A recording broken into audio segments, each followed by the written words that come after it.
After Adam and Eve become self-conscious, they hide.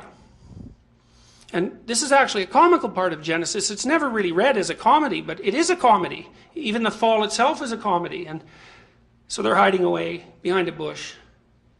And God comes walking through the garden. And God, the infinite, is accustomed to walking with Adam with no interruption of the flow of information between them.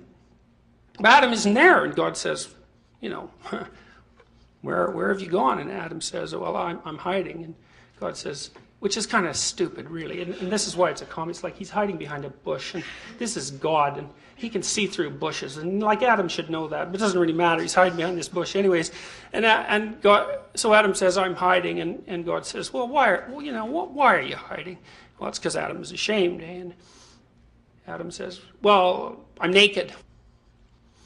And this is an example of the tremendous compression of human wisdom into a few lines that characterizes mythology. You say, well, why would people hide from God once they realize they're naked? And I would say, well, that's pretty obvious. Like, once you know you're vulnerable.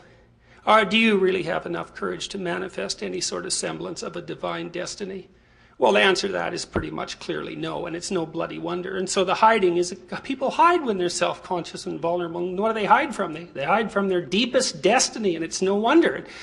God says, okay, yeah, well, you figured that out, how that happened. And Adam says, and this is comical too, was the woman's fault, which I think is really funny, and which actually may have been the original sin and not the eating of the apple, right? The first time that the man blamed the woman for his self-conscious misery, I think that's the real fall and not the rise of self-consciousness itself. Anyways, we know the rest of the story. God says, oh, well, the cat's out of the bag now, you know you're vulnerable, and from here on in, history starts.